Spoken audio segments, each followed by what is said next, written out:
मित्रों, किस स्त्री के भाग्य में पुत्र की प्राप्ति नहीं होती है और उसे पूरे जीवन में निसंतान ही रहना पड़ता है? और वो कौन से कार्य हैं जो एक पतिव्रता स्त्री को अपने जीवन में कभी नहीं करने चाहिए, नहीं तो उसे पुत्र की प्राप्ति नहीं होती है? मित्रों, एक समय की बात है जब माता लक्ष्मी भगवान विष्णु से मिलने के लिए जाती हैं और भगवान विष्णु से कहती हैं, हे प्रभु, आज मैं आपसे 3 प्रश्नों का उत्तर पूछने के लिए आई हूँ। तो भगवान विष्णु कहते हैं, हे देवी, तुम निश्चिंत होकर अपने तीनों प्रश्नों को मुझे बताओ, मैं तुम्हारे प्रश्नों का उत्तर अवश्य दूंगा। तो प्रश्नों को बताते हुए माता लक्ष्मी कहती हैं, प्रभु, मेरा पहला प्रश्न ये है कि वह कौन सी स्त्री है जिसके भाग्य में पुत्र की प्राप्ति नहीं होती है और वो पूरा जीवन निसंतान ही रहती है। और मेरा दूसरा प्रश्न है, वह कौन सी स्त्री है जो समय से पहले ही विधवा हो जाती है और बिना पति के दुखी जीवन व्यतीत करती है। और मेरा तीसरा प्रश्न है, वह कौन सी स्त्री है जो पति के होते हुए भी एक दुखी जीवन जीती है और उसे कभी अपने जीवन में सुख की प्राप्ति नहीं होती है। तो भगवान विष्णु माता लक्ष्मी के तीनों प्रश्नों को सुनकर बोले, हे देवी, मैं तुम्हें एक कथा सुनाता हूँ जिसे सुनकर तुम्हें तुम्हारे प्रश्नों का उत्तर मिल जाएगा, किंतु कथा को बहुत ध्यान से सुनना। तो माता लक्ष्मी कहती है, आप कथा सुनाइए प्रभु, मैं कथा को पूरा मन लगाकर सुनूंगी। कथा को सुनाते हुए भगवान विष्णु कहते हैं, एक समय की बात है, किसी गांव में एक सेठ रहता था और उस सेठ के 2 बेटे थे और दोनों की शादी हो चुकी थी। लेकिन सेठ और सेठ की पत्नी दोनों ही बहुत दुष्ट स्वभाव के थे और सेठ का बड़ा बेटा और उसकी पत्नी भी दुष्ट स्वभाव की थी। लेकिन सेठ का छोटा बेटा बहुत ही अच्छे स्वभाव का था और उसकी पत्नी भी बहुत अच्छे स्वभाव की थी और वो अकेले ही घर का सारा काम करती थी और घर में सभी के कपड़े भी धोती थी। इतना सब कुछ करने के बाद भी सेठ की पत्नी और बड़े बेटे की पत्नी हमेशा उसका अपमान करती रहती थी। कथा को आगे बताते हुए भगवान विष्णु कहते हैं, सेठ की बड़ी बहू का एक बेटा था और छोटी बहू को एक बेटी थी। सेठ की पत्नी हमेशा उस पुत्री को लेकर अपनी छोटी बहू को ताना मारती रहती थी। फिर भगवान विष्णु कथा को आगे बताते हुए बोले, हे देवी, अब मैं उस सेठ की छोटी बहू की कहानी अच्छे से समझाता हूं, क्योंकि उसकी छोटी बहू की कहानी से तुम्हें तुम्हारे पहले प्रश्न का उत्तर मिल जाएगा कि वो कौन सी स्त्री है जिसके भाग्य में कभी पुत्र की प्राप्ति नहीं होती है। तो इस कथा को सुनो। उस सेठ की जो पत्नी थी वह पहले से ही बड़े दुष्ट स्वभाव की थी और उसके दुष्ट स्वभाव के कारण घर के सभी लोग उससे बहुत ज्यादा परेशान थे और वो अपनी छोटी बहू को बहुत ही ज्यादा परेशान करती थी। उसको परेशान करने में उसे बहुत मजा आता था। सेठ की छोटी बहू का नाम राधिका था और वह बेचारी राधिका घर का सारा काम करती थी। फिर भी सेठ की पत्नी उसे हमेशा परेशान करती थी। वो कितना भी घर का काम कर ले, पर सेठ की बीवी हमेशा उसे डांटती ही रहती थी।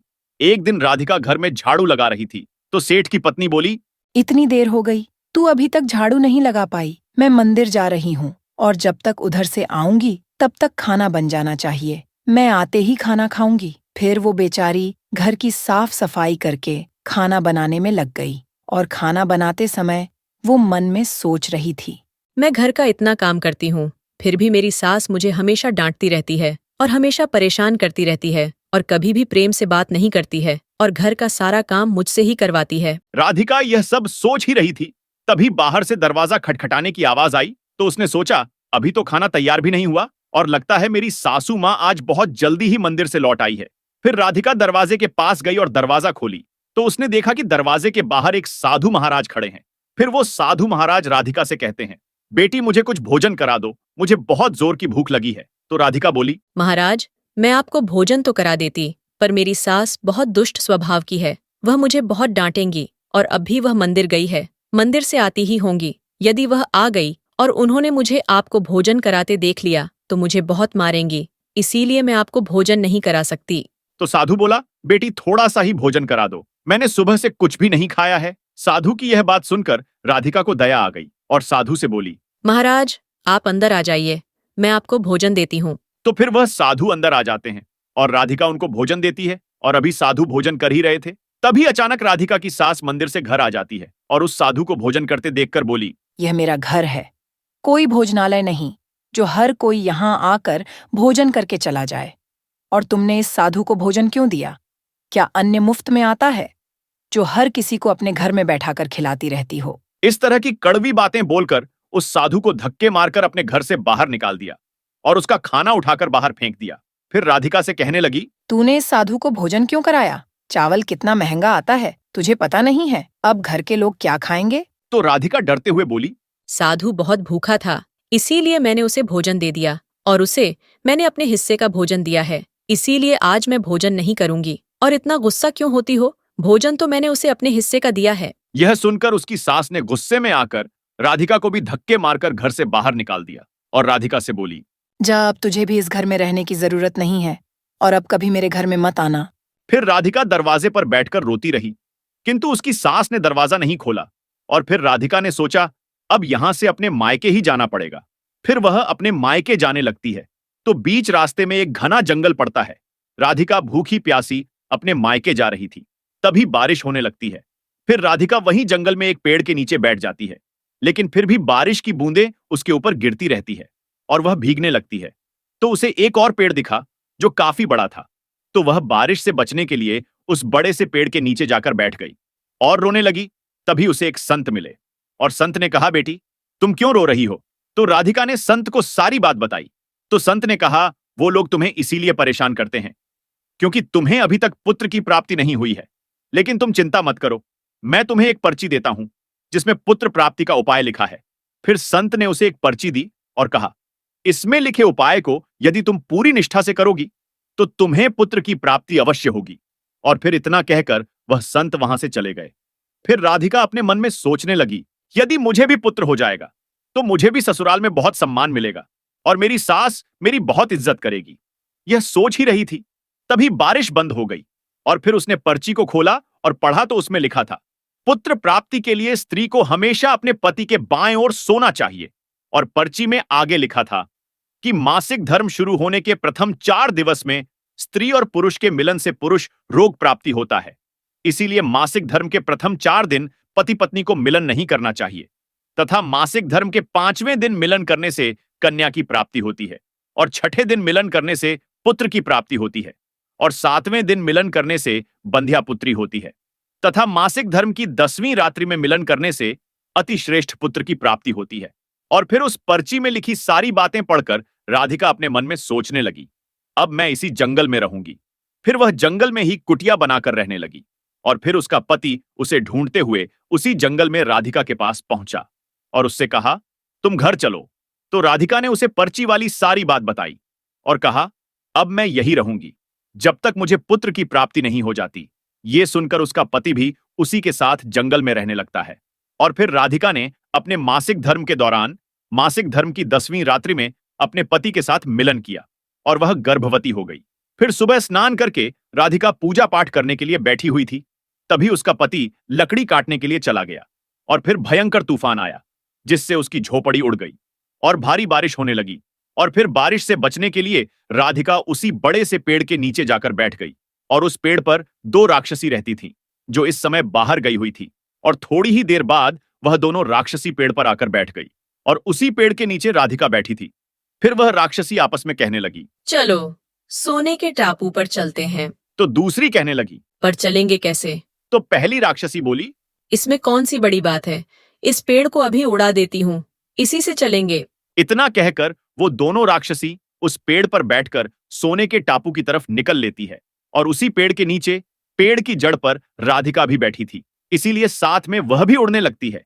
किंतु राक्षसी को यह बात नहीं पता होती है कि इसी पेड़ के नीचे एक औरत भी है। फिर कुछ ही देर में वह दोनों राक्षसी सोने के टापू पर पहुंच जाती है और फिर दोनों राक्षसी को भूख लगी तो वह दोनों पेड़ से उतरकर शिकार करने के लिए चली गई। फिर राधिका पेड़ की जड़ से उतरकर जब सोने के टापू पर पैर रखा तो उसने देखा यहां तो सब सोना ही सोना है, तो वह जल्दी जल्दी सोने को अपनी साड़ी के आंचल में भरने लगी और जितना सोना भर सकती थी उतना भर लिया और फिर दोबारा से उसी पेड़ की जड़ पर जाकर बैठ गई। फिर कुछ देर बाद दोनों राक्षसी शिकार करके वापस आ गई और फिर पेड़ के ऊपर बैठ गई और फिर दोनों आपस में कहने लगी, चलो अब यहाँ से चलते हैं। और फिर कुछ ही देर में वह दोनों पेड़ को लेकर वहीं पर पहुंच गई। लेकिन राधिका तब तक पेड़ की जड़ पर ही चुपचाप बैठी रही जब तक वो दोनों राक्षसी वहां से चली नहीं गई। फिर भगवान विष्णु कहानी को आगे बताते हुए माता लक्ष्मी से कहते हैं, हे देवी, अब कहानी को ध्यान से सुनना क्योंकि यही से आपको पता चलेगा कि किस स्त्री के भाग्य में पुत्र की प्राप्ति नहीं होती है। तो भगवान विष्णु कहते हैं, फिर कुछ देर बाद वो दोनों राक्षसी वहां से चली गई और फिर राधिका उस सोने को लेकर पेड़ की जड़ से नीचे आ गई और सोचने लगी कि सारा सोना लेकर मैं अपने घर जाऊंगी और मेरी सास इतना सोना देखकर खुश हो जाएगी और मुझे परेशान करना बंद कर देगी और मुझसे घर का काम भी नहीं कराएंगी। राधिका यह सोच ही रही थी, तभी उसका पति भी जंगल से लकड़ी काट कर आ गया और राधिका से कहने लगा, इतना सारा सोना तुम कहां से लाई हो? तो राधिका ने उसे राक्षसी वाली सारी बात बताई और कहा, चलो अब हम लोग घर चलते हैं। तो उसका पति बोला, ठीक है। और फिर दोनों घर जाते हैं। और घर जाते ही राधिका ने अपनी सास को सारा सोना दे दिया। फिर इतना सारा सोना देखकर उसकी सास बहुत खुश हुई और राधिका से पूछने लगी कि तुम इतना सारा सोना कहाँ से लाई हो? तो राधिका ने अपनी सास को राक्षसी वाली सारी बात बताई। फिर उसकी सास ने सारा सोना ले लिया और उसके बाद राधिका से कहने लगी, इतने सोने से क्या होगा? जब वहां पर बहुत सारा सोना था तो तुझे और ज्यादा सोना लेकर आना चाहिए। इतना थोड़ा सोना लेकर क्यों आई हो? तो राधिका बोली, माता जी, इतना सारा सोना है, इससे ज्यादा सोना क्या होगा? तो उसकी सास बोली, तुझे और ज्यादा सोना लाना चाहिए, जिससे हमारे 7 पुश्ते बैठकर खाती, फिर भी सोना खत्म नहीं होता। अब तू देख, इस बार मैं जाऊंगी और बहुत सारा सोना लेकर आऊंगी। तो राधिका ने कहा, नहीं माता जी, आप वहां मत जाओ, वहां जान का भी खतरा है। तो सास बोली, नहीं, मैं तो जाऊंगी और बहुत सारा सोना लेकर आऊंगी। इस प्रकार उसकी सास ने उसकी बात नहीं मानी और उसी जंगल में पहुंच गई और उसी पेड़ के नीचे जाकर बैठ गई, जहां पर कुछ दिनों पहले राधिका बैठी थी। तो उसे राक्षसी उड़ाकर सोने के टापू पर ले गई थी। फिर कुछ देर राधिका की सास पेड़ की जड़ पर बैठ रही और थोड़ी ही देर में वह दोनों राक्षसी वहां आई और उसी पेड़ पर बैठ गई। फिर एक राक्षसी कहने लगी, आज सोने के टापू पर नहीं, बल्कि नदी के किनारे चलते हैं। वहां पर मछलियां खाएंगे। इतना कहकर पेड़ को लेकर नदी की तरफ चल देती है। तभी उसकी सास एकदम से बोल पड़ी। तुम दोनों पेड़ को सोने के टापू पर लेकर क्यों नहीं जा रही हो? तभी उन दोनों की नजर उसकी सास पर पड़ी और उसकी सास सोचने लगी, ये मैंने क्या बोल दिया? अब तो यह राक्षसी जान जाएगी कि इस पेड़ पर कोई और भी है। फिर दोनों राक्षसी ने देखा कि इस पर तो एक स्त्री बैठी है। तो दोनों ने पेड़ को बहुत जोर से हिलाया, जिसके कारण उसकी सास पेड़ से नीचे गिर गई और उसकी मौत हो गई। उसके बाद जब उसके घर वालों को उसकी मौत का पता चला तो सभी लोग वहां पर पहुंच गए। तो राधिका कहने लगी, मैंने सासू माँ को समझाया था कि वहां मत जाओ, फिर भी वो वहां पर सोने के लालच में चली गई। अब इनके लालच का फल इन्हें मिल गया। मित्रों, कहानी को आगे बताते हुए भगवान विष्णु कहते हैं, इस तरह उसकी सास की मौत हो गई, इसीलिए हमें लालच नहीं करना चाहिए। और फिर कुछ समय के बाद राधिका को एक पुत्र हुआ और पुत्र प्राप्ति के बाद राधिका बहुत खुश थी और उसने अपने घर में एक दावत रखी, जिसमें उसने बहुत से पंडितों और संत महात्माओं को अपने घर पर भोजन कराया।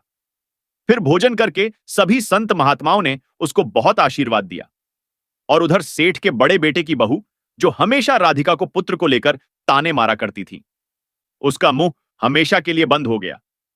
फिर भगवान विष्णु माता लक्ष्मी से कहते हैं, मेरी कथा समाप्त हुई। अब मैं तुम्हें तुम्हारे प्रश्नों के उत्तर देता हूं। तुम्हारा पहला प्रश्न था, कौन सी स्त्री के भाग्य में पुत्र की प्राप्ति नहीं होती है और वो पूरा जीवन निसंतान रहती है? तो सुनो, जो स्त्रियां संत द्वारा दिए गए पर्ची में लिखी बातों के विपरीत कार्य करती हैं, उनके भाग्य में पुत्र की प्राप्ति नहीं होती है।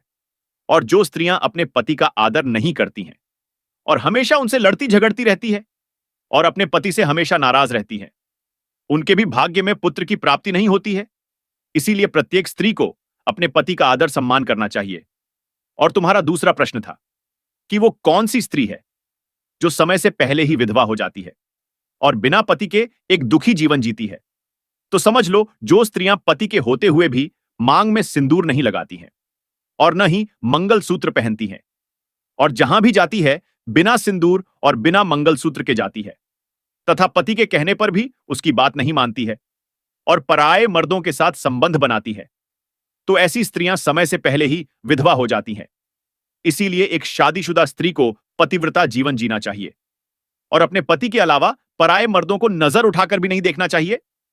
और तुम्हारा तीसरा प्रश्न था कि वह कौन सी स्त्री है जो पति के होते हुए भी एक दुखी जीवन जीती है और उसे अपने जीवन में कभी सुख की प्राप्ति नहीं होती है?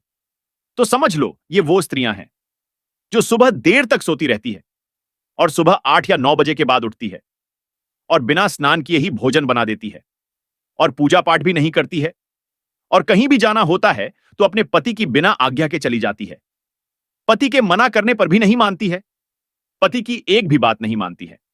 तो ऐसी स्त्रियों के जीवन में कभी सुख की प्राप्ति नहीं होती है और हमेशा दुखी जीवन जीती है। इसीलिए एक पतिव्रता स्त्री को हमेशा चरित्रवान रहना चाहिए और प्रातः काल में उठकर स्नान आदि करके पूजा पाठ करके भोजन तैयार करना चाहिए, जिससे कि घर में सुख शांति आती है और माता लक्ष्मी की पूजा भी करनी चाहिए, जिससे कि माता लक्ष्मी प्रसन्न होती है। मित्रों, आपको यह कथा कैसी लगी हमें कमेंट करके जरूर बताना।